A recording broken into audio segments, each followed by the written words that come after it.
that's a full barrel. You see how it roll it down to us here. Really just kind of, see it kind of corrects itself as it's rolling. But that's kind of the key to the whole thing. But a rick itself is the actual slat the barrel goes on.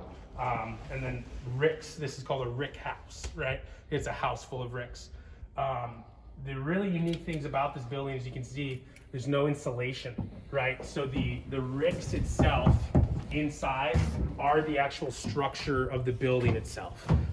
So one really important thing about a rick house is once you have it, get it filled, because the weight of the barrels keeps it together. The whole thing just sits on a giant slab of concrete. And so what would happen if you put 2.5 million pounds of one end of the concrete? Bloop, right? So we have 2 plumb bobs on each side, and we can show you those. And the plumb bobs will actually tell us if the concrete's starting to lean. And so whenever we're loading this up, once we get past a certain threshold of barrels, we'll always have to return to that plumb bob to make sure that we're square. You see the sun's right there. It's on the southern facing side of the building. And so what happens in here is we don't have any, there's no CFM rate. We're not moving any ventilation around.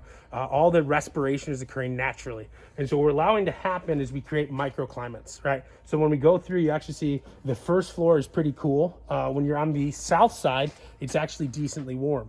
And as you go up higher and higher, it's gonna raise in temperature as you go higher up. But if you go south versus north, the north side's actually cooler than the south side because of that sun exposure. So what's gonna happen in here is all of these different ricks are gonna have different, they're gonna accentuate spirits in a different way. And so what we're really looking to do is allow nature in terms of barometric pressure, ventilation or lack of ventilation, right? And sun exposure and temperature and humidity to give us natural spirits that are naturally tasted and actually have terroir. If you're familiar with the term terroir from wine, terroir is a very important aspect of fine whiskey.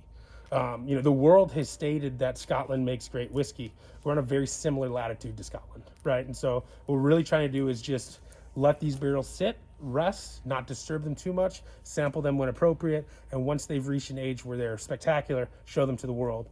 Whereas a lot of business models would focus on, okay, 2 years, dump it, 3 years, dump it. That's not what we're doing here. We really want these things to sing their own magnum opus.